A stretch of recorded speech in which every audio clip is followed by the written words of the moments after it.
The track that I'm actually shooting in DV today is called Rockstar. It's myself, Rednek, featuring Junior Brat. It's going to be out on most television stations, and we're going to sort of do it, push it as much as we can, internet based as well.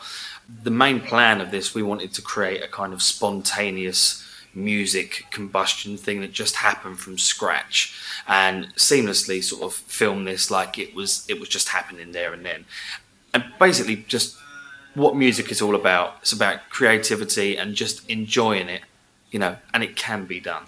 All the videos, all the Rednek videos, I direct myself. If I can, I'll co-edit them as well, purely because I feel that if I leave it into somebody else's hands, they're not going to get my vision. So yeah, I direct them all, I write them all, write the theme tune, sing the theme tune, and just have great fun with it. I think to start out any kind of music, whether it's my Rednek stuff or sort of dance ballads, it's always, I think, best to start with percussion.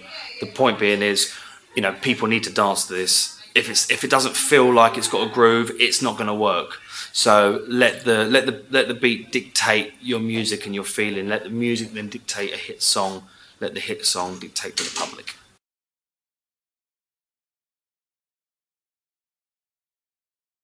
Most of my productions obviously running through the Mac.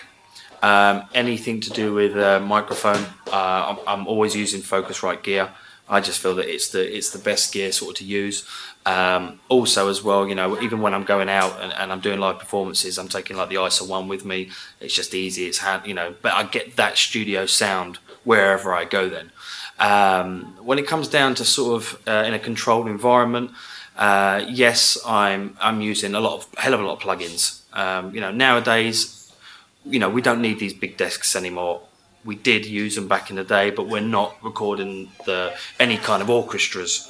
So unless you're doing film music, great.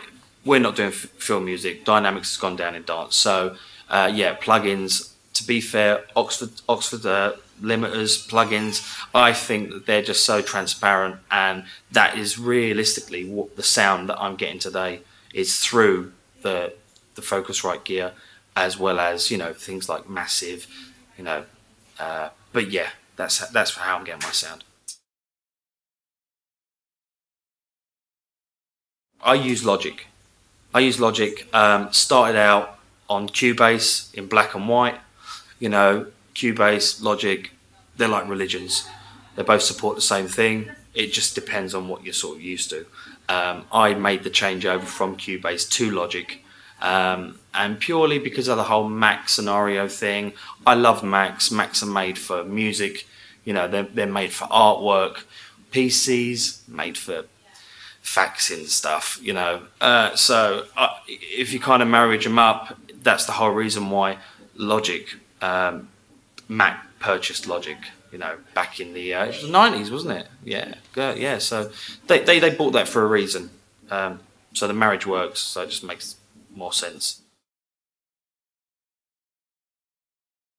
Okay, live setup for DJing as Rednek, I would always use the DDJ T1, which is obviously from Pioneer. I'm monitoring off the Pioneers, obviously back at home. The new monitor is the 8s.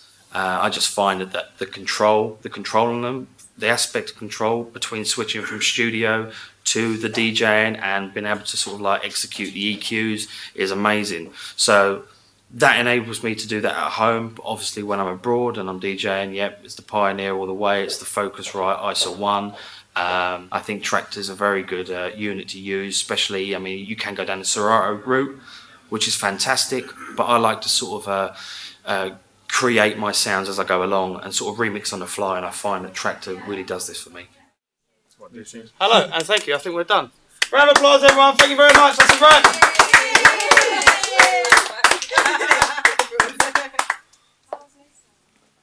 Waste of spaces. Never hire them again.